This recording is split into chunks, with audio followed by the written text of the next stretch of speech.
Nagtagumpay man si Bea, nasaktan nga ang anak nga nitong si Rosel.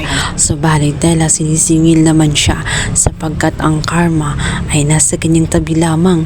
Matapos nga makita ng kanyang hipag na siya ay nag-aalala ng gusto tambak ang kanyang mga bills. Nagtaka ang kanyang hipag at ito'y napatanong.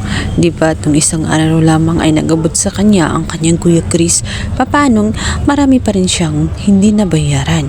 Nagastos umano niya ang pera at hindi niya masabi kung ano ang katotohanan. Ang pera na pambayad sana sa bills ay ginamit ni Bea para lamang ipadukot itong si Rosel dahil gusto nitong makaganti.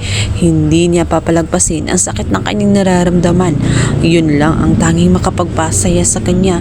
Subalit kapalit naman noon ay mababaon sila lalo sa utang sapagkat gipit na nga sila ay ginamit pa nga ang pera para ipang bayad sa tauhan nga na kinuha niya. Sa kabilang banda, sa crime scene, matatagpuan ang sapatos nga na binigay bago mawala itong si Tyrone.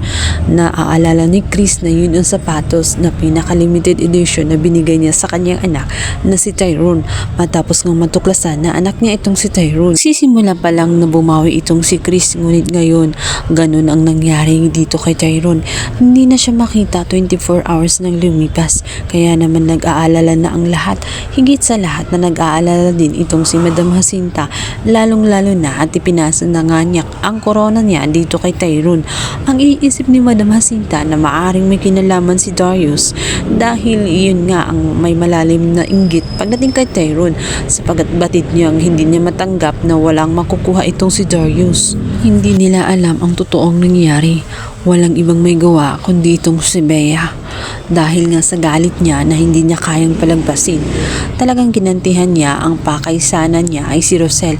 Ngunit dahil si Rosel ay nakatakas, si Tyrone na lang ang kanyang pinagbalingan ng kanyang galit. Kabilang banda, makakaramdam naman si Belle ng kakaibang pakiramdam sapagkat nararamdaman niya ang nangyayari sa kanyang kakambal. Dahil hindi siya mapakali, pakiramdam niya siya ay namatay ng isang gabi. Yun pala ay yun ang nangyari sa kanyang kakambal.